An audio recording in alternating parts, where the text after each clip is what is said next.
welcome to Songwriter Sunday. My name is Nicholas Kazonis, your weekly host here at Region Buzz 219, and I have a very wonderful duo here today. Oh, man. Yeah. So we have Susan Williams and Darryl Wright from Susan Williams and the Right Groove. So we're going to be talking some songwriting, some future projects. Hopefully, I'm really praying that we'll talk about that today because I want to hear more of it. So tell me a little bit about yourselves and what got you guys into music. What was the trajectory of where you started from both of your perspectives? The blast off, huh? Yeah, the blast off. Blast off. Where'd the fuel come from? Oh, for me, it started really early, Nick. My dad was a bass singer, and I grew up in the gospel world. My dad had a quartet, and all my uncles sang, and everybody sang and played. I played. I did not sing. Singing came later out of necessity. Okay. Because I was surrounded by so many great vocalists. You're like, I don't need to jump in on that. I don't need to do that. It's like I heard them guys open their mouth and I went like, oh man, I can play bass. Yeah. I can play bass. So I got real happy playing bass and did not sing for a long time. Okay. But I learned a lot about vocals. From working with them, I learned a lot about vocals and how important the vocal aspect is. And when them guys are trying to project and do what they do, it makes you very sensitive. Yeah. To the overall boom of music. But that was my introduction. Was that my dad singing, and he really kind of reeled me in early. That's cool. Yeah. What about you, Susan? When I was a child, in grade school, you always have music class, and the teacher sort of kept encouraging me. She thought I had a good voice, and they would put me in the school musicals and that, Okay. that kind of thing. And it was church choir. And then when I was in high school, there was a national group called Up With People. Okay. And they had kind of local groups. And I joined the local group, and we went around and performed for a lot of people. So I was just involved with music, as long as I can remember. I also grew up playing the piano and the clarinet. Okay. So as a young adult, really the only singing I was doing was in church. And at some point, the church organist came up to me and said, I'm putting together a band, and I really want you to audition to be the vocalist for it. So the vocalist. Yes. It all started with vocals primarily. Yes. Okay. It did. So I auditioned, and I got the job. Well, he was the best keyboard player I've ever heard, and he was just running the bass line on the keyboard. They didn't actually have a bass player in their band. Okay. They had guitar and keyboard, drums, and me as the vocalist. And I was doing all this, but they just made a snarky comment about why I was getting paid the same as them when I was just the singer. Mm-hmm. That was a And lot. so she started playing bass. I get you guys. Well, it wasn't quite that simple, but it really hurt my feelings. Yeah. And I used to be a lot more sensitive than I am now. Really hurt my feelings. And so I sat down and talked to the keyboard player about it because I'd been friends with him for a while. And he's like, Susan, you grew up playing the piano. It would be so easy for you to learn how to play the bass. Go buy a bass. Go learn to play the bass. That's cool. And that's a cool story. And he said, I was totally joking, but that worked out. it really is the case. And so within 3 months, I was playing at least a few of the songs on stage. And then he's like, well, if you don't feel comfortable with the song, just put the bass down and I'll do it. And so I really kind of eased myself into it. And I have told so many people that if he had not suggested that, I don't think that would have ever occurred to me to do that.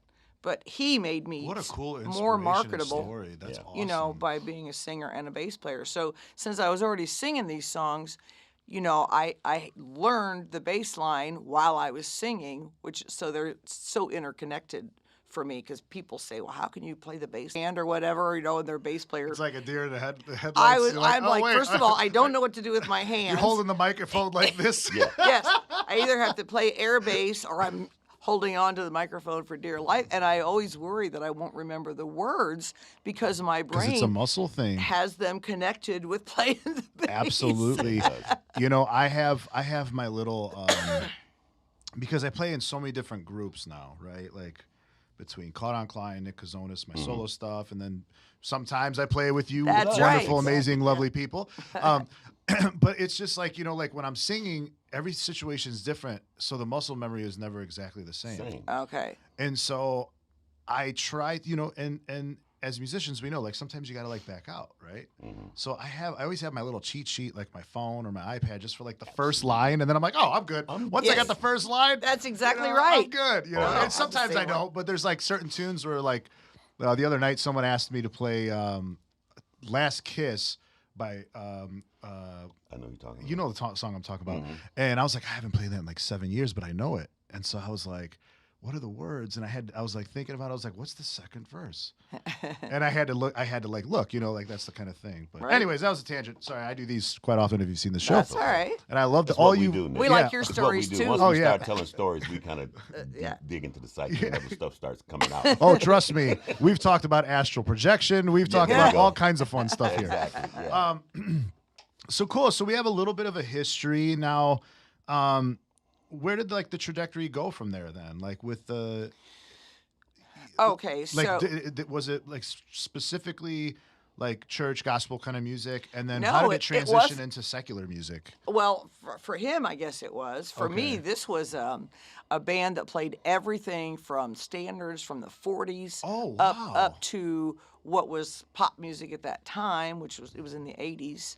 I mean, we played everything. It was just a variety dance band, Oh, okay. And then after that, I started a country band. I was very much into country music. And so I had a country band for several years, and then started seeing that, I could get hired more places if I started adding more of a variety of music, obviously. So, And you enjoy the music anyway, so you'll do well, it all. there's just so much good music in all genres, Yep. really. So you kind of hate to limit yourself. Well, that's how I felt. And so I started learning more classic rock kind of things, and kind of widened my genres that way. And then at that point, unfortunately, I was getting older. Well, I guess I should say fortunately. And people, my voice was starting. I used to be a really high, clear soprano, if you can believe that. What? Oh yes. Oh no. Yeah, I was. Wow. And so as my voice deepened over the years and kind of Well, got this age, yeah. grit to it, people are like, why aren't you singing the blues? You should be singing the blues. And so, No and I kidding. just hadn't had much exposure to it because I was living in central Illinois. Okay. And Not very blues is not real prominent, more country there then. it's more country and Okay. classic rock. Yeah, I'm not familiar with like central Illinois. Right. whatsoever. Not to say that there aren't blues bands there, Yeah, but it just yeah. wasn't. It It wasn't wasn't big as like it is in popular. Chicago. Yeah, yeah. So I really started listening to it. I started coming up to Chicago and going to jams and stuff, and I just fell in love with it. And it did fit my voice so well. Yeah. And about that time, country music had turned the corner to where really if you were over 19 years old, they really didn't want anything to do with you. So Yeah. it was like, this is, it's just the right move to make. That's super cool. That's an interesting.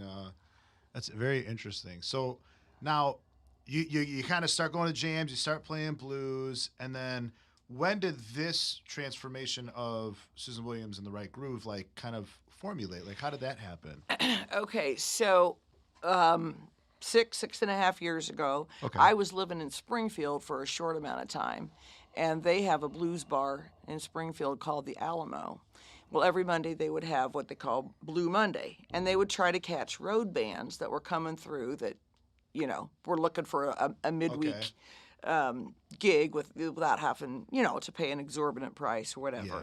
So, Darryl, I would always go on the Blue Mondays just to see who was playing. Plus, at the end, it would always become a jam for Oh, okay. Okay. So it's kind of like the standard. the last set Yeah, would the become last set to kinda would, open it up, would I yeah guess, would you know, open it yeah. up. Well, he came down with a couple of different Chicago bands, and so I met him. We talked briefly, and I was literally plugging into his amp for the jam, real. and then I was thinking about moving back to Chicago anyway because I had lived in the Chicago area Okay. before, and then moved back to Central Illinois. and I knew that I needed to be. I just, sometimes you just feel like you need to be in a certain place, and I Yeah. felt like I needed to be back up in Chicago, and there was no reason for me not to. So I had heard. I was literally in the middle of moving my things up there, and a guy who lives in Springfield, who is a national touring guy, was doing a video. He was filming a video down in Springfield because that's where he lives, and Darryl was his bass player, and so anyone was welcome, to come and watch it because it was at one of the local bars. So I went in there to watch him, and he came up to me and said, you ought to introduce yourself to Darryl. And I was like, well, I know Darryl, and he's like, well, he might not remember who you are. Okay. Now, I am not a diva, but there was, the 1% it's like, well, how could he not remember? How could he not remember who I am? But I was like, well, okay. So when Darryl happened to walk by, I stood up and said, hey, I'm Susan Williams. And he goes, oh, I know who you are. So at the end of the night, we sat there and talked for like 2 hours at least, afterwards. And then I told him I was in the midst of moving back up to Chicago, and he was going to take the train home. And I said, I'll make you a deal. You can ride up with me if you just help me unload my car when we get there. There you go, Nick. He's like, yeah, I get anything to get off that train. And we were like rarely apart after that. I mean, it just, It just made sense. It just made sense. It just made sense. That's awesome. Yeah. And I think the fact that, or I guess my question would be, do you think the fact that kind of both growing up, starting in that church environment and music, like kind of gave you some more commonalities to like know each other's style and stuff? Or would you say it was just a friendship that just grew into what it was? We've talked about that. Yeah, we did, and it's really interesting because we do have similar backgrounds when it comes to some of the early development, and I just a lot of my background is anything's possible. You leave no stone unturned when it comes to playing, and I had told Susan earlier that one of the things I like about my dad was that when I was like 14, we were like watching the Tonight Show, and he looked at me and he says, that's the job for you. So he points to the bass player on TV. He's thinking purely economics. He goes, check's good, guy plays every night, and he plays with somebody different. He was already thinking economically. Yeah. So I'm going, that makes sense. So my dad started kind of grooming me to where a band is a band, but a guy that plays and a musician that's another level, and there's a lot of opportunity if you understand. He understood that, and I was surprised that he did. And now I didn't live it, so I don't know, but from my understanding of the gospel, like Sam Cooke, when he went from gospel to pop and secular music, it was like a huge deal. They were saying he was like very, very huge. Yeah, it's like, so your father having that perspective, I think, was very progressive for his time. It was very, very progressive because he saw things taking place inside, for instance, a lot of the gospel world at that time, which was not happening in the secular world. One of them was the amount of money they made in the secular world. The gospel guys were not making that kind of money, especially his quartet. They were not making that kind of money. But Sam was writing his own songs and moving, but he's still bringing that same influence kind of with him as he's writing his songs. That influence is still there. And that's what he turned me on to very early, is that you just transition out and learn all the styles and you'll always work.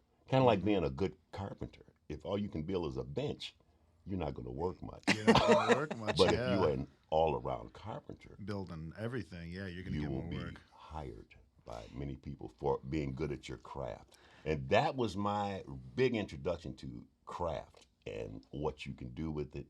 And that overlapped into me and Susan because there's two bass players. How do you become independent from one another? Well, when we started dating, everybody was like, "Oh, that's so cool that you guys are dating each other, but too bad you could never be in a band together." And you're like, watch me. That's exactly what I Darryl said. That's exactly what Darryl said. He's like, "Oh, watch." Watch. And I'm a meat and potatoes player. I'm a good solid player. You're the pocket. I You're keep the pocket groove. player. I keep the pocket. I've never. My goal has never been to play leads on the bass or anything, because my goal is to back myself up while I'm singing. As a vocalist. As a vocalist first. Yes. And so, he has had that different background where, I mean, he's got that bass in his hand probably 8 hours a day at least. And it's about being imaginative, about being creative, about what can I do with this. Here's the box. I know what the box is, but I want to put colors on the outside of the box. Yes. Exactly. Yes. And because I grew up, vocals were so important. That's why I lean towards vocals. It's easy for me.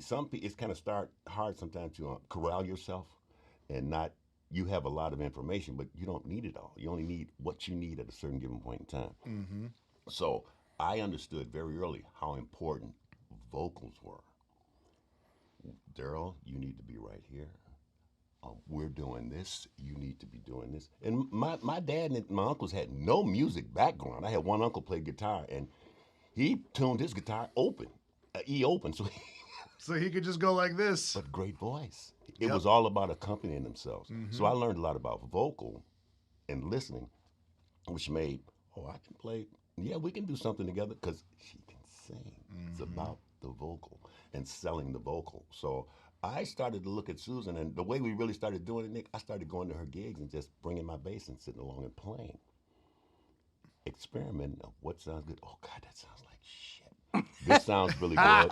You know what I'm saying? Because you got to go through that process of what you want to do. Oh, yeah. I tell all my students, and Chase in the back will concur, you're going to sound like shit. I won't say shit in front of the kids, but even though we're doing it now. But, you're going to sound like shit for a while. And then one day, that shit's going to sound great. And then you're going to open up your ears to hear something and try to emulate that. And then you're going to sound like shit on that level for a while. And then you get to level 2. It's levels, man. And then you get to, when you stop sounding like shit there, you're going to go to level 3 and so on and so forth. Yeah. And I just want to interject that what he perceived as himself sounding like shit sounded great to everybody else. Okay. But that's it wasn't That's good. what we do, ain't it? It wasn't good enough for him. Yeah. So he's, but it never ever sounded bad. Not once, ever. Did it sound bad? At the beginning, I was like, how am I supposed to play bass around you? Because we're just at 2 different levels. I mean, I consider myself to be a good bass player, but he's just phenomenal. And he said, Susan, the key is everyone has their niche. You have to find what your niche is. And he goes, I feel the same way about singing around you. He said, your niche is that you sing well and you play bass to accompany yourself. Yeah. That's your niche, and you're good at it. So just be comfortable in your niche.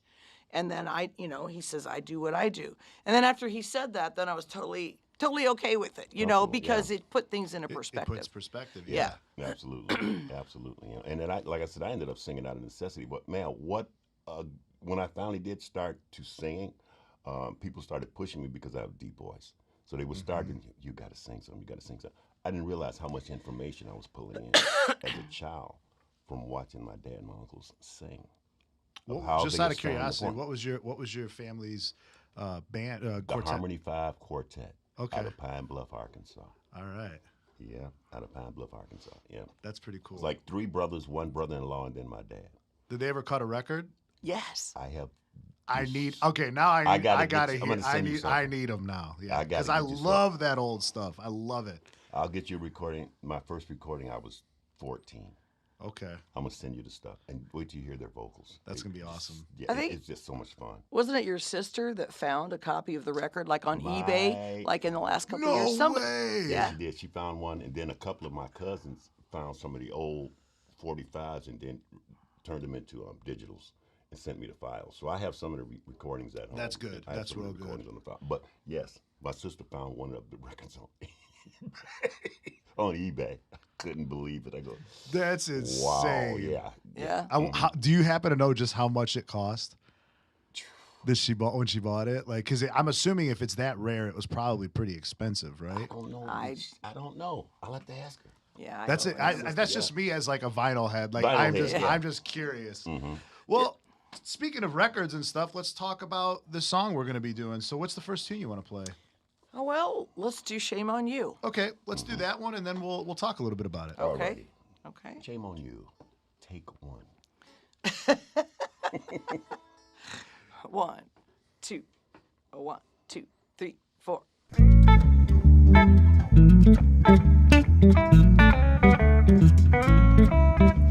You say you won't be home because there's just too much to do.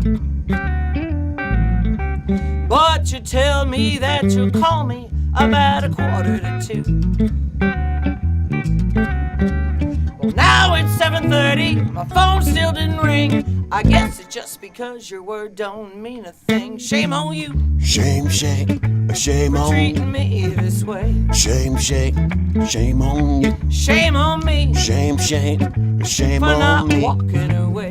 Shame, shame, shame on you. You know I really love you and I want to stay, but shame on you for treating me this way.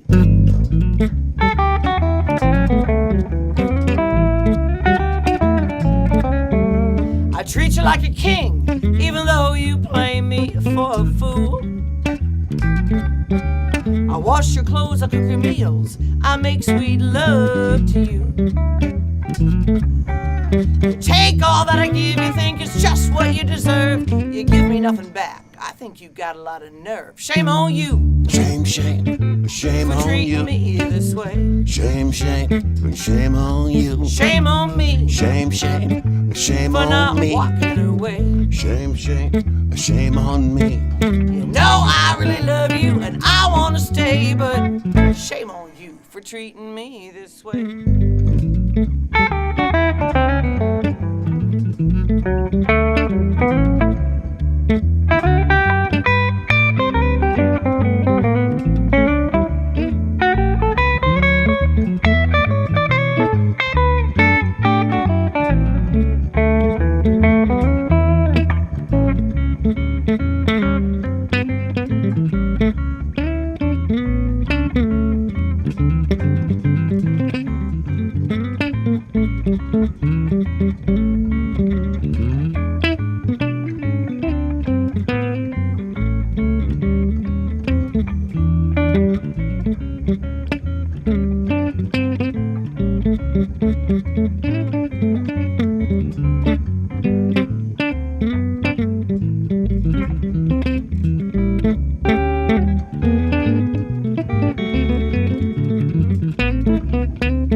You say you really love me, but you just can't be tied down.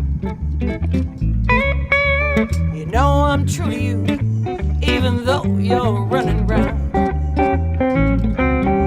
I'm hanging on for now, I guess I'll take it day by day. But if you don't make some changes, don't expect me to stay. Shame on you Shame, shame, shame for on treating you. me this way. Shame, shame, shame on me. Shame on me Shame, shame, shame for on not me. walking away.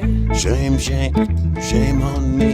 You know I really love you and I want to stay, but shame on you for treating me this way. Shame on you.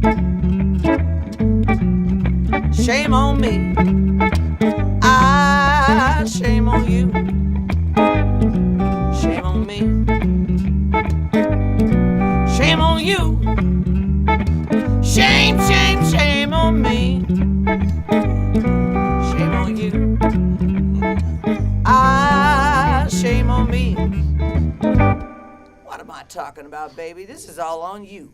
Shame on you. Shame on you.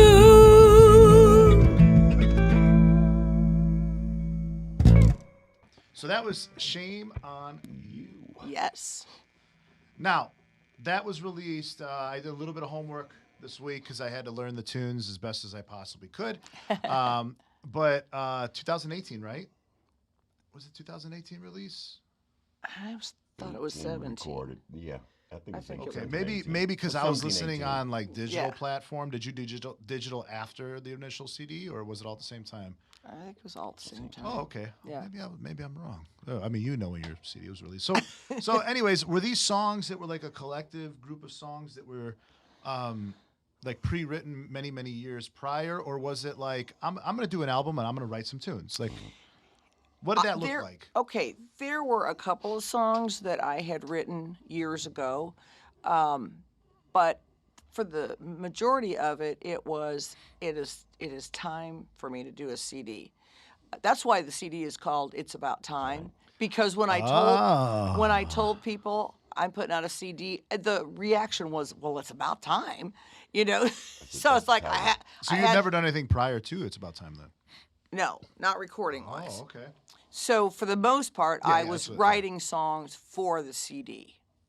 And the couple songs that I had written before, I mean, one of them started out as a straight country song, and it morphed into a slow blues song, and then it morphed into a fast blues song. You know, Yeah. but the lyrics for the most part stayed the same.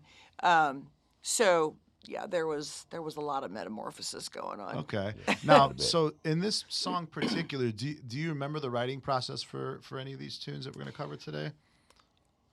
For me, the writing process is generally the same. Okay. I just out of the blue, a hook will come Lyrics. So it's lyrics. So all right, we're gonna dive here now. I'm gonna go down the wormhole. Okay. So so lyrics. Now, go ahead and explain what that looks like, just from your Okay. state, and then I'm gonna poke and prod you if that's okay.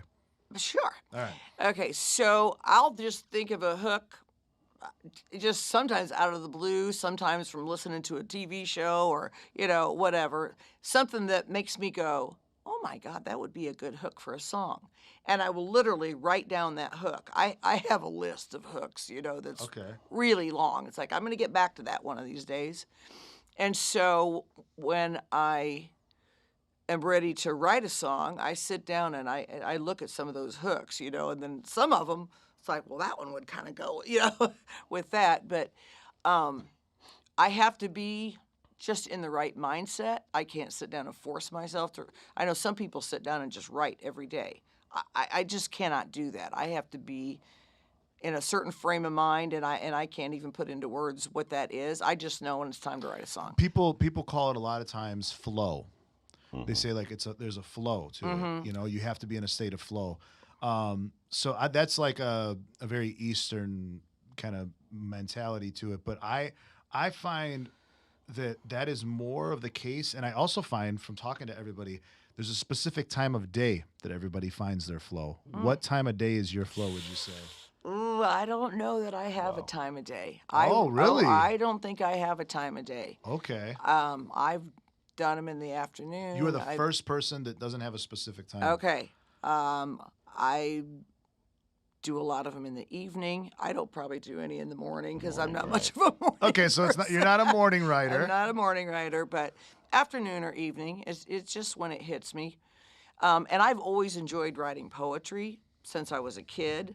So lyrics, once I, have the hook and I know I can start to frame things around the hook, then it starts to come pretty easily to me.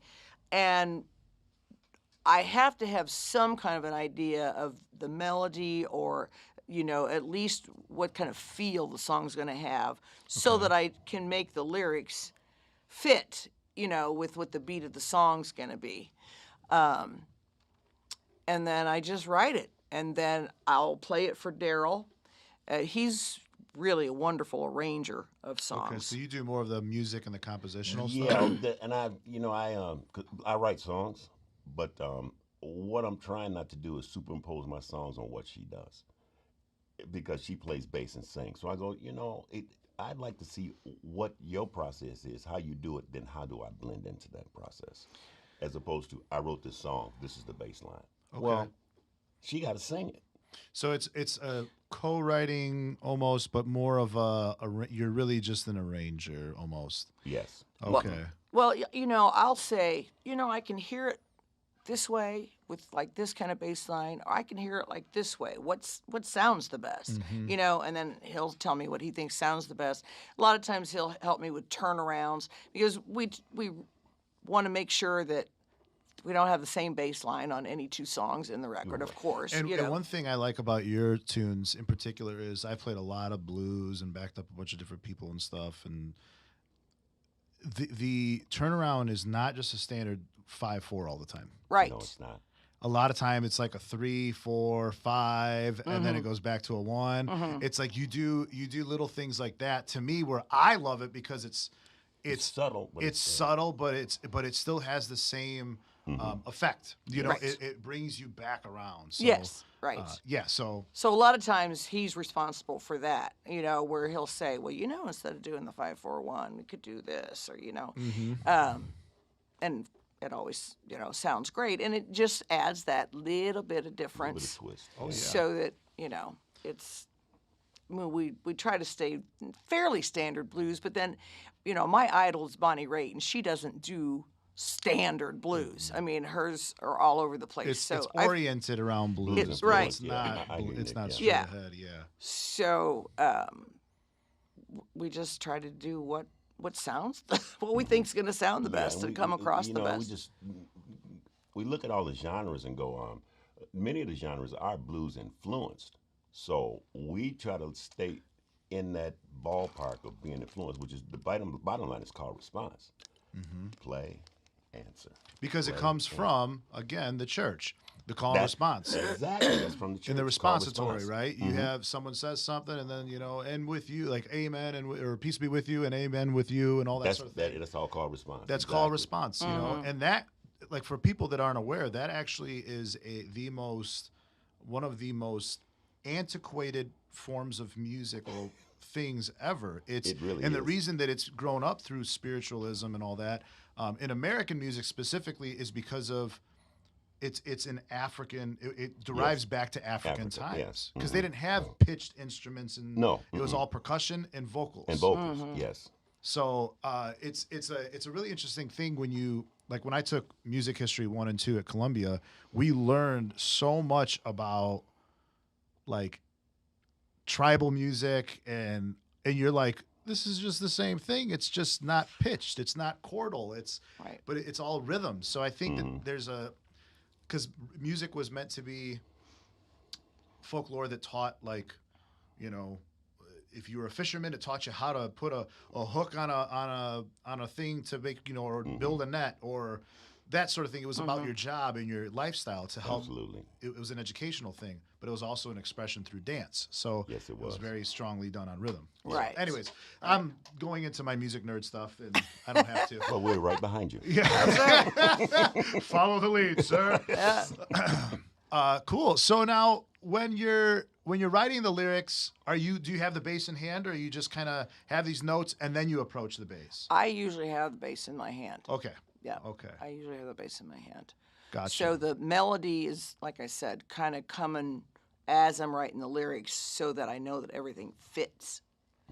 And then if I'm having trouble, like there's, say, a line that I really want to use, but I can't figure it out, sometimes he'll help me come up with maybe a bridge or, he's like, or one of the songs, he's like, you've got too many lines in this one, like it's starting to get boring. So we reduced it by one line to to make it a little different. One of the things when I start to notice I get too wordy, I'll cut a word here, cut a Yes. word there. I'm Yeah, the so I same know what way. you're saying. Yeah. And so what I'll do is I'll take that word and I'll be like, you know what? I'm going to add it into the second verse. That's and word let economy. let the story kind of flow a little bit Right. and Word stretch it. economy. I Yeah. like it. Right. Absolutely, Nick. I love it. So what's the next one you want to do?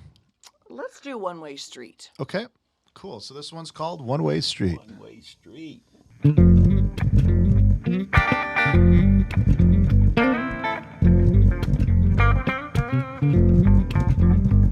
I'm going down a one-way street, moving in the wrong direction. Yeah, I'm going down a one moving in the wrong direction. No matter which way I go, it don't lead to your affection. First you try to tell me that I'm moving too fast. You say slow it down if I wanna make it last. But when I try to back off like you asked me to, you tell me I don't care and that I'm making you blue. Now what on earth am I supposed to think? I swear that you are gonna drive me to drink. I'm going down a one-way street, moving in the wrong direction. Yeah, I'm going down a one-way street, moving in the wrong direction. No matter which way I go, it don't lead to your affection.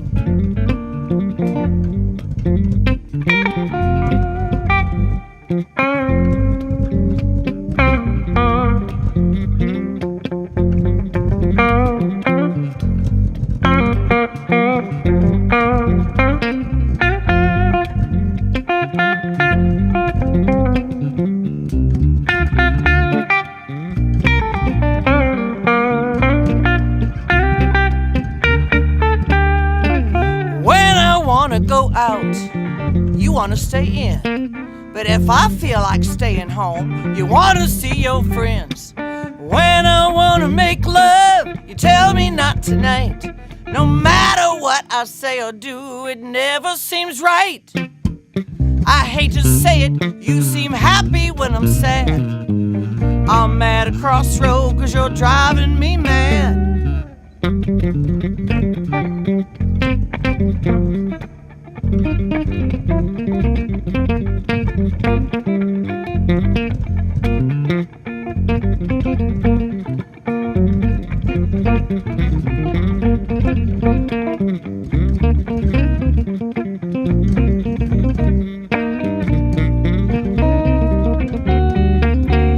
Now I'm going down a one-way street, moving in the wrong direction. Yeah, I'm going down a one-way street, I'm moving in the wrong direction. No matter which way I go, it don't lead to your affection. I said no matter which way I go, it don't lead to your affection. So now with that tune, what give me some what was the inspiration behind that? I mean, besides the very obvious, but what was was like what was the how did you come up with that? Like, did you think of the scenario and then paint the picture, or what was that like? I think that everyone, if they've been in relationships or been dating, has at some time been in a relationship where it's like you're doing all the giving, it's not going anywhere, but you just keep trying to go down that street, and I like to try to be clever. I like to have. I do like the lyrics of this one a lot. That's why I'm asking. Thank you.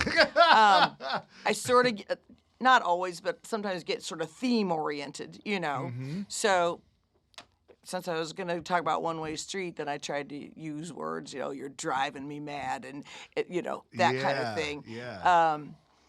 So whether people get it or not, it's like, I like it, Well, if you've ever listened to some of my solo stuff, my lyrics go pretty far out. Like, people are like, it could be Jack Whittle, as we all know Jack. He's been on the show. You guys have played with Jack a bit. Him and I always joke because my tunes, the lyrics are so broad spectrum that anything could mean anything. I purposely wrote that way for a long time. Right.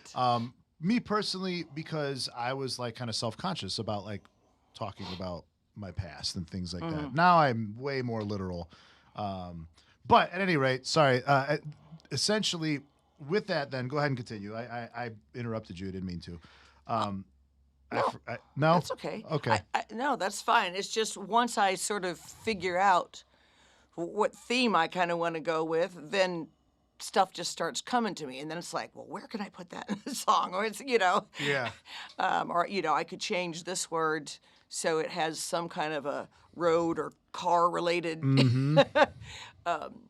meaning, and it just comes together. But that's why, for me, I just have to be in that frame of mind where I guess it's just that creative place, and it just starts flowing out. And otherwise, I sit there with a blank piece of paper in front of me, and it's like nothing. I got nothing. Yeah. So I guess my question for both of you would be in this is, like, for me, my songs have like an overall purpose to them. Like I don't want to say, because there's difference between like concept album and there's like, there's concept album. Then there's like, this song was just about a thing and I just wrote the song and it just happened and it is what it is. It's the one, it's like a, the one touch thing, But I find with some artists, there's an overall reasoning that they do music. Like for me personally, it's I play music to serve in what I believe to be God and to like try to help people and to bring unity and diversity in the communities, because there's so much division that we can see on a daily basis. What, or is there something for each individual, you and you, what is the purpose of your music? Is it just a self-reflection? Is it just an expression? What would you say is like kind of the meaning behind some of that? I think that I try to write songs that I feel like people can relate to. And with this CD, I feel like I had some success with that, because I've had a lot of people approach me and go, oh my God, that song could have been about me. Or I really felt this one. I've experienced that. And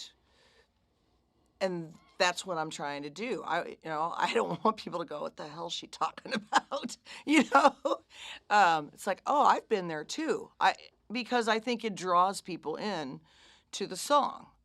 And like I said before, I think a lot of us have had similar experiences with bad relationships or whatever. And so my songs aren't about one particular relationship, but it's just kind of pulling from different experiences that I think many of us have had, so that people go, oh yeah, I really like that song because I relate to it. Yeah. Would you say the same thing for yourself? For me, it's lyric writing and writing songs is it could be just at a moment. I can see something, and it translates into words for me.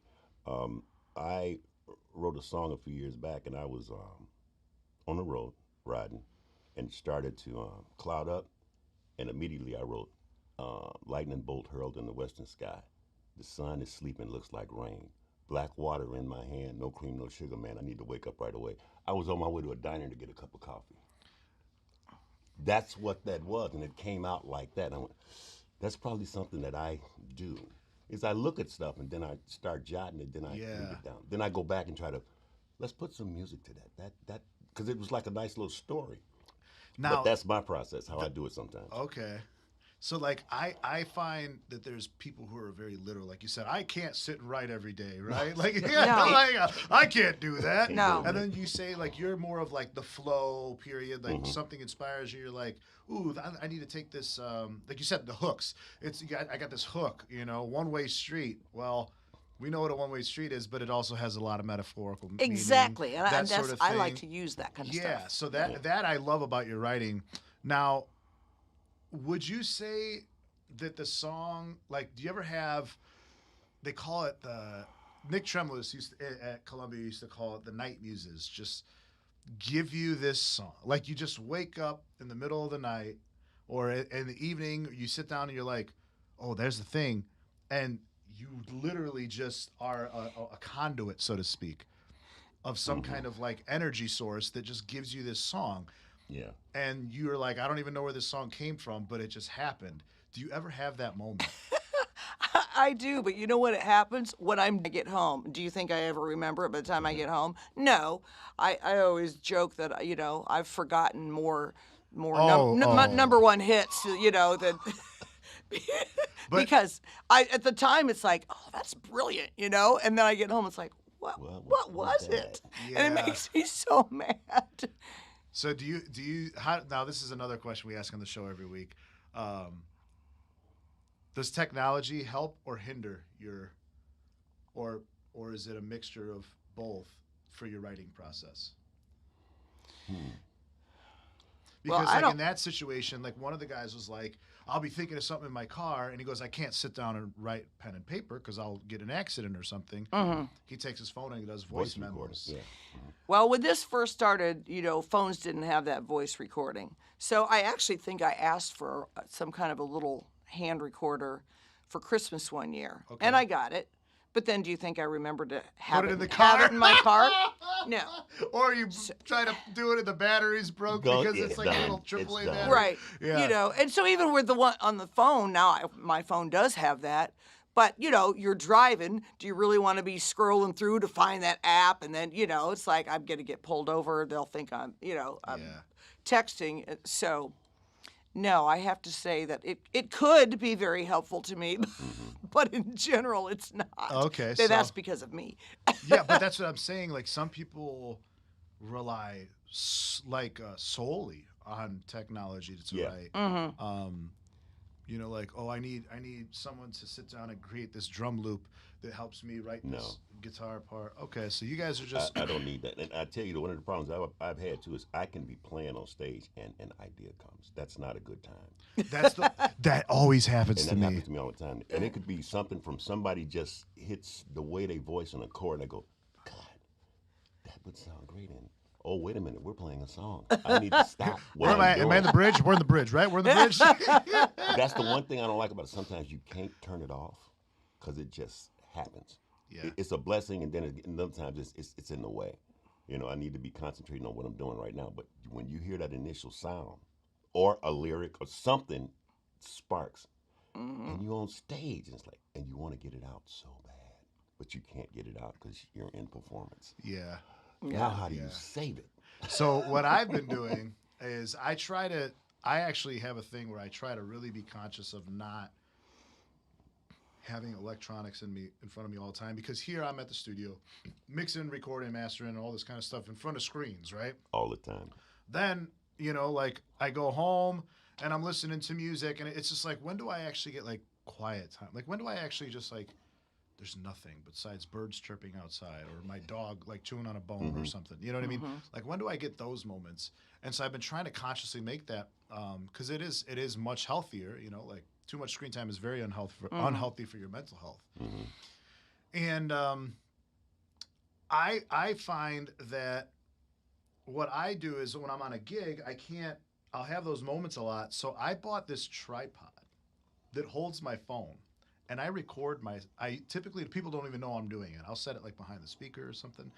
And I record every show so that I have those moments. And if there's a moment like that, I'll look. It's there. I look, and so that I can go back and study it. So I have like hundreds of sound clips and videos and stuff.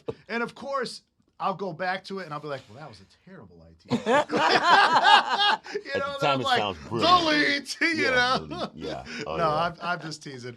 But yeah, so that's just one of the questions I asked is about technology, because I always find it fascinating how some people can't write with just a pen and paper. Some people have to have technology, and then there's folks like you guys where it's I just want it to be simple and just my bass and my paper, you know, and my pen and just write. Right. Yeah. Yeah. The one thing I like about the technology is I can sketch. In other words, I have an idea, I can go, let me sketch. Let's see what this really might sound like.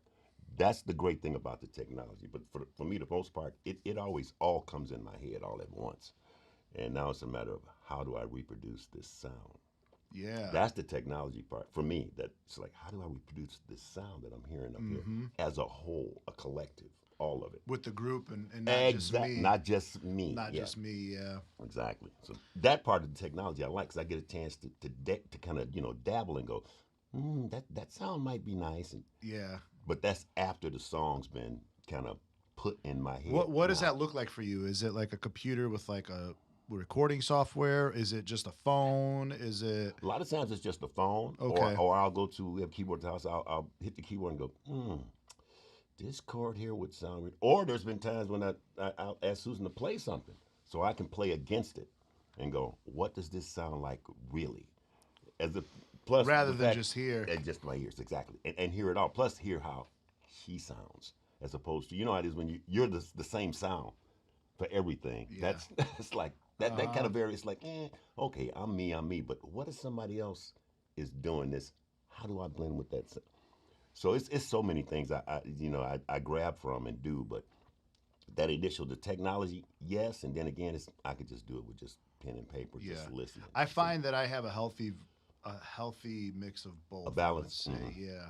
Like I have to have it because there's too many things going through my head. Lessons, You got a lot. personal You got a lot of stuff, information, yes. studio, writing between all the different bands. And if I have something that, to me, again, just for myself, like everything is a gift, right? It's a gift that Yes. God has given me. And so I want to preserve that gift. And if I just forget it, I'm not doing what I'm supposed to be doing. Yeah. So then sometimes I'll pull out my phone, hey, Siri, voice record this or whatever.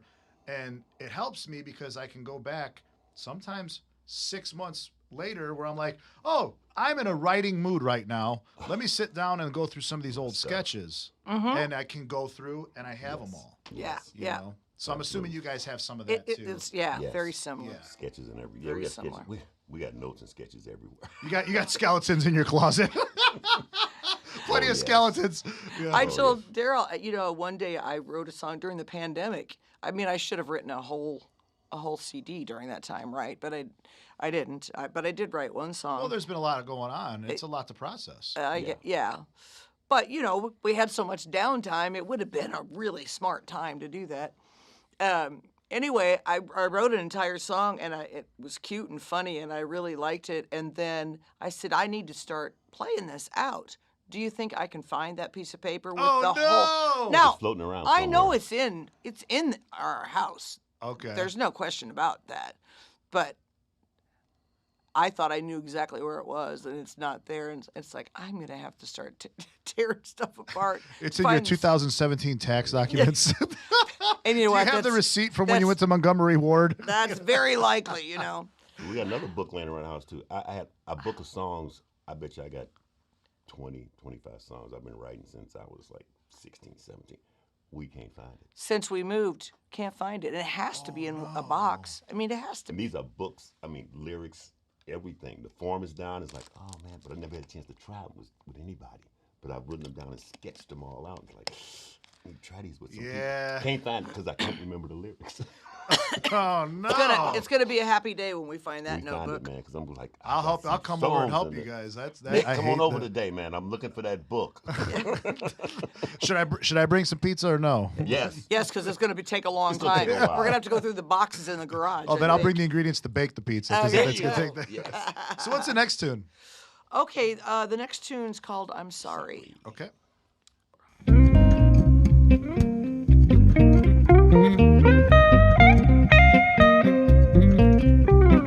I just called to tell you that I'm sorry. Well, you know how hard that is for me to say. I can almost picture you were smiling. You wondered how long I could stay away.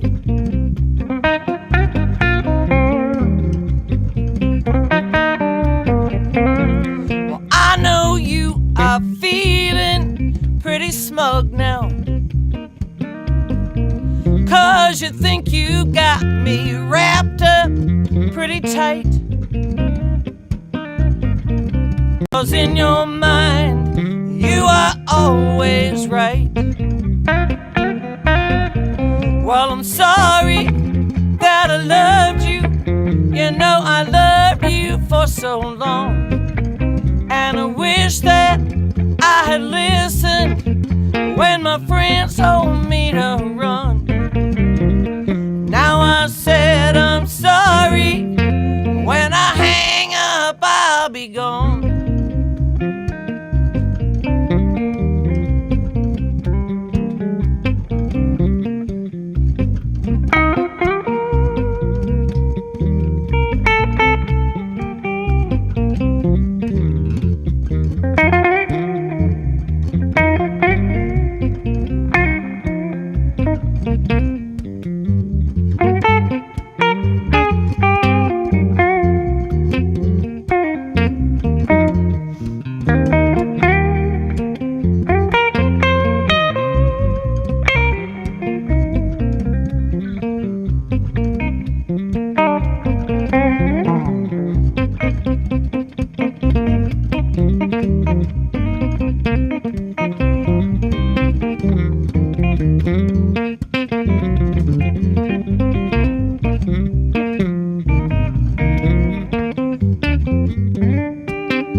tongue-tied. You tell me you don't get it, you're confused. Well, I just told you very clearly, I'm not staying here and being used.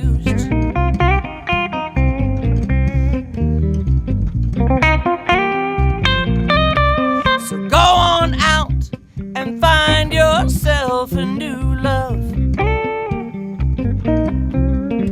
Knowing you, that'll take about a day. Try and learn to treat the next one better, so you won't have to hear her call and say, well, I'm sorry that I loved you. You know I loved you for too long. And I'm sorry I spent time on you, 'cause baby, now I'm done. Now I said I'm sorry. When I hang up, I'll be gone. Now I said I'm sorry. When I hang up, I'll be gone. Now I said I'm sorry. Well, that was a great tune. I love all Thank these you. tunes on this album. You know, Thank you, Nick. So my question would be now, because you've had this one out for, what would we say, 3-4 years. Yeah.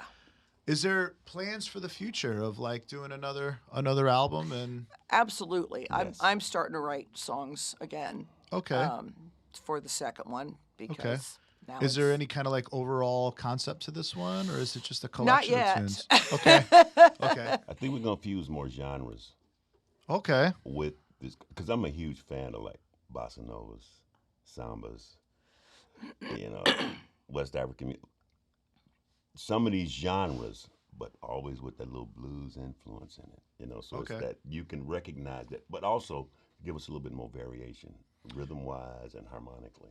So what does the instrumentation look for it? I mean, obviously 2 basses, but drums, I'm assuming, and, right, and a guitar. and guitar. Okay, And then, like on this last one, we had a friend who was a keyboard player came in and just listened to the songs and just added a little bit here and there. Not on all the songs, but Yeah. just added a little color. We've talked about using a sax player on maybe player. 1 or 2 songs. We've talked about using a harmonica player. Harmonica It's player. sometimes it's not till we get in the recording studio. you won't know until you hear And it. the engineer will go, I think this song could use a little, whatever. And it's like, oh, you're so right. Yeah. But, the thing I think that makes us hesitate about that is because we can't afford to have a 6 or 7 piece band. And we Do I know? Yes. Reproduce the sound, you know. Nick. Right. And so we don't want what we record to be too far off from what we can actually present to them live. And I find that a lot of people think that way, and I for many years I felt that way. But when I opened up my studio, I have to disagree a little bit, and I'll tell you why. Because there's an art form in live, Yes, there is. and there's an art form in the studio. Right. There is. And you guys have the ability to do both. So don't, if it's just a color thing. I mean, obviously, like if it's all synths on the record and then you go out and play, like that's something different. Right. But I think that you guys have a sound that can be emulated in the studio that still would be, Make a presentation live. make a presentation live. Yeah, I wouldn't push it too far. But I mean, obviously, finances is a big thing. So, That's there is. where'd you guys record your first record at? In Georgetown, Illinois, which is by Danville, Okay, at Studio 401. 401, yeah. cool. And this guy, I didn't really know him well at the time, but he had approached me a couple times. He's like, I really want you to come and record something at my studio. I love your voice. And I was still living in Danville at the time. So I was like, yeah, okay. I didn't really have any songs. Maybe I had 1 or 2 written, whatever. He finally, came to me and made me a great offer on just doing a demo. He's like, you need a demo to take out there. So, I'm going to give you this great deal on it. When you decide you're ready to record a CD, I only ask that you use me, obviously. Yeah. And so he doesn't like it when I say we've become great friends. And he doesn't like it, but he pushed me to do it, and I say that in a very positive way. Positive I way, needed to be pushed. Yeah. Some people do. Yeah. Some people do. I don't know if it was a confidence thing, or I'd been playing for many years. I was confident singing, but somehow the idea of recording, seems it's very daunting. It is. It's intimidating. Many, yes. And so he's like, don't say I pushed you. And I'm like, no, I mean that in the best possible way. That's okay to push someone. Yes. It's okay to put. It's not a negative thing. And if you're watching, what's the person's name? Rick Sadowski. If you're watching, that's not a bad thing, man. I push No. people all the time here at the studio. Yes. You No, know? I'm very grateful to him. Yeah. Just And like it's my a other great friend record. It's a pushed me great record. to play bass, which I wouldn't have done. I love that they did that because it really moved me in a different direction both times, Absolutely. So obviously once I had the demo out, then I had the fever to record, Oh yeah. Yeah. Yeah. Once you scratch that itch, it's like It's like a festering virus on your And skin. we were, you know, you can't Yes, let it it is, go. Nick. It won't I let was you go. living up here by then, and Okay. people were like, well, Up here, as in Chicago. Yeah, in the Chicago area. Yes, okay. I'm sorry. And so people are like, there's a lot of studios, but I'm a very loyal person. Hey, And I said, if it nope. ain't broke, don't fix it. I said, first of all, this guy is it's a hidden gem. His studio is a hidden gem because he is a fabulous engineer. Yeah. He really is. He done work for knows. House. I love the House. record. I listened to a lot this week just to obviously learn the tunes, and then I was like, well, I've played like 5 or 6 of these with Susan Job coming Yes, from he did. another engineer. He Yeah. did. I mean, he has recorded some famous people. Alison Krauss, grew up in Champaign. That's one of his people. And Okay. When she was a teenager, she recorded stuff at his studio, and they've remained good friends. And she's invited him and his wife to like award ceremonies and Wow. stuff. That's awesome. Yeah. He's done some Rick's recording really- for he's some a really good remarkable guy. people. So That's cool. That's Yeah. really good. Yeah. Now, how far away is that from here? it's about 2.5 hours. Oh, 2.5. Okay. Yeah. So do you guys make like a weekend out of it? Yes, and we do. Okay, Yes. cool. Right. Absolutely. And then we got a lot done in one weekend. Yeah. And they have a huge house, and so they let us spend the night stay with there. them. Yeah, that's so cool. Yeah. I And love those then kinds we, of things. maybe I go back the next weekend and do the final vocals or whatever. So the hardest part is when there are musicians around Chicago that we want to use, convincing them that it's Come worth, in, yeah. worth the drive. It's like, you can ride with us, no Yeah. gas money, whatever, yeah. because we really want to use you. And they're like, but now with technology, honestly, they could record some stuff at a studio here and just fly it down, take it, fly it down there to him. Yeah, so. But there's something- he's kind of old Something school. about being together. There's something about There that, is. man. There is. Like everybody knows you're gone for the weekend, so they're not calling you. They're not, No well, distractions. let's rephrase that. They should know they shouldn't be calling you. Right. There's like that kind of thing. There's no distractions, and there's no, when you're there, you're all in that group of flow. Yes. You're in that You're all in it. that mindset of flow. So the group is in that that mindset of flow. So it hits different. It's not anything about the way someone plays it one way No, or it's another. not. It's not that at all. It's just something. There's something about it, and I can't really pinpoint how to explain it other than it's a guttural. You feel it, but you just feel it differently. Absolutely. We recorded every one of those songs live, the whole band, every one of Yeah, them. we recorded them live. With the 4 of us, the bass group. Mhm. Did you overdub vocals and stuff, or was What, it? with scratch vocals. Okay, you okay, know, yeah, with yeah. scratch That's what I- vocals. that's what and I- then, yeah. And then I would go back and do the final vocals, and then I went back and did the harmonies and stuff like that. Mm-hmm.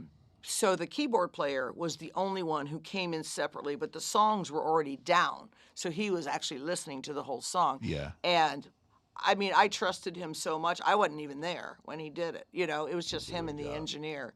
And he just heard where something was needed and he just did it. Yeah. And for sometimes it was the first time he'd heard the song and he would just start playing along and it was just Yeah. perfect, you know? Yeah. So, but yeah, I totally believe in recording it live in the studio. I agree with you 100%. Yeah, there's a difference in that, you know, and like with Caught on Klein, we typically do it that way. With Nick Kazonis band, we don't, but that's mostly because there's up to 9 to 10 people in that band. Ah, That's a lot. Yeah. It's just impossible. right, right. So I'll put together like a demo with some of the guys, like the rhythm section. You know, do it to its click, or sometimes I just play all the parts myself at home and then send it out, and then they play it, and then they add match, their, yeah. you know, like you guys know Chris Lone, fantastic. Oh, yeah, we know Chris. bass Oh, player. Yeah. So you know, and then some of the guys that I play with live, Rick King is Rick King? going to be playing drums on you know, probably with the touring and stuff. And then Roy Robley is my engineer. Hey, Roy, you're probably watching. Love you, Roy. He's my engineer and producer. He's fantastic. He's going to be playing the drums on the actual record because it's like, well, you're already there. It's your Why house. not? It's Just your do house. it, you know? Right. So I like it because for me, I like playing with different people all the time, you know? So Enjoy do that. we. So You do know, we. it's Very just- much. really It's enjoy just it's nice, and music's supposed to be a communal thing, so let it be that, you know? Yeah. Yes. So any tentative date? Am I pushing a little too far for this album? Oh, for This the next one? CD? Yeah, since I went on a tangent again. Oh, no. I'm gonna love give you your ADD just talking to me. We love your tangents. Yeah, if I can get the songs written this summer, which there's really no reason why I couldn't, I'd like to think we could at least start recording this fall. In the fall. Okay, so probably would you release it? Do you have like specific times of the year that you like to release, or hey, it's done. Let's start a release party. No, I would end up talking to the promoter, whoever's going to promote our CD, and kind of let them Let them feel decide that. it. Yeah, Some sort of publicist, Yeah. PR person. but yeah, the publicist. That's what I meant. Yeah. Yeah. Okay. Cool. So is that how you've approached it in the past? Is like always through some kind of publicist? Well, or- I mean, I didn't know what I was doing the first time. I mean, really, it was my first CD, so I really didn't know about that. And so we already had a CD release party before we got a publicist, and the publicist that we really would have liked to have gotten said, you need to involve me like 3 or 4 months before. So if you want to use me next time, you got to get me in the process before, because she does so much, Prior, yeah. pre-publicity.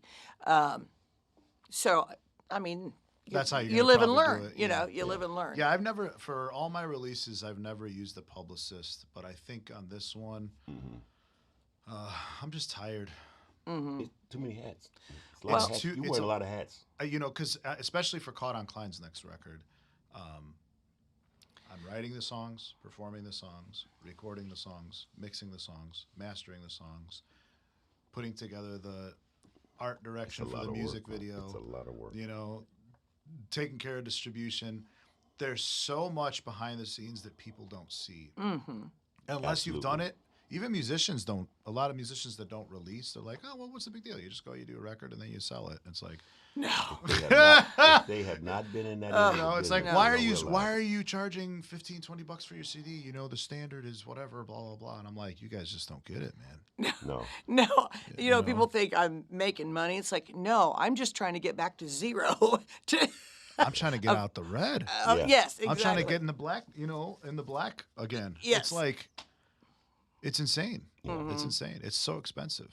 Yeah. But It's a tough business. It's a tough business to maneuver and trying to manipulate what you need done, because it takes a team, honestly, to be successful in the music business. yes. Yes. And I mean assemble a team of really good people who know what to. You know how hard that is to do. it's very God. difficult. I chased that tail for a long time, man, trying to find the right management, the right PR people, and everything else was already put together. Oh, but you need, And then that takes money too. and then that takes money. But it's you find out it is all incredibly necessary. Yeah. So, closing out the show, you guys have been doing this for a while. What would you say?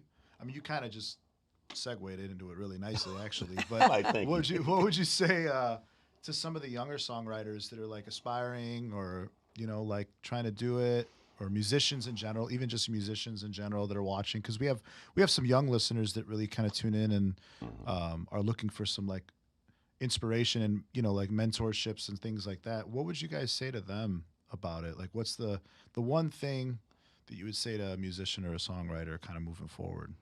Keep everything. Keep everything that you can. Don't throw anything away. And always be open to receiving information, because this game's been around a long time, but it constantly evolves. And it evolves a lot because of the technology. But it's still the same game. It's still the same game. But don't lose sight of that, and don't throw anything away. Nothing away. Everything's valuable. Even when you learn what not to do, it's still valuable. It's still valuable. Your mistakes are incredibly valuable. Stair steps to success. Because you know what not to try again in that type of situation. Absolutely. Sometimes that is the right move, but it was the wrong time.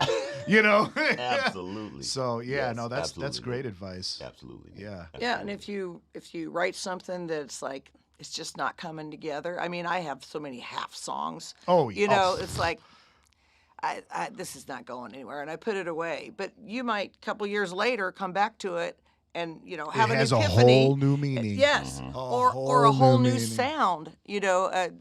I could do it completely differently. Yeah, And that- maybe I shouldn't do it as like a funk. I should do it more as a blah blah blah blah. Right. Absolutely. Yeah. Right. And for me, I have to like write from my heart.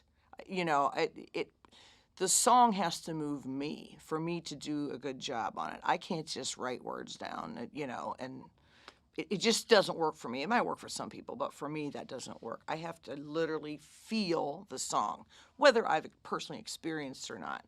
And so I think that might help a lot of people, and listen to more experienced musicians. Like, actually be open to taking in some ideas. And I would advice. add to that, and to me, I would add to that, not only that aspect of it, but music that you wouldn't necessarily even like or think you would like, because there's something that you're going to learn from it, whether you like that, you don't like it even more, but there's something that you're going to, valuable information there. that you're going to take from it. And I learned that the hard way. I was like, I don't listen to that kind of music. I'm not really into that. Listen to it, not for the intent of enjoyment sometimes, but for the intent of just learning. Oh, Intent you're of learning. so right. Absolutely. My two youngest sons talk about that. My youngest son has a very successful band, Post Animal. They've been touring nationally. They've been to Europe 3 times, I think, in the last 2 years. They're really doing well, and they do nothing but originals. And Matt talks a lot about just the music that, of course, he thought I was forcing him to listen to, when he was young. Yeah. But he talks about how, like, Queen, he looks back and it's like that really influenced him, and Chicago and some different ones. And that's not the kind of music they do. But yet he felt the influence, and of course the blues. Yeah. And they write incredible songs. That's just their own style of rock. But clearly, they're doing something right, because people are they do enjoying have, it. they got signed by a enjoying it. record label. They do have a whole team, and I'm like, do you think we could open up for you someday? Yeah. That's yeah, so Nick. cool. Good.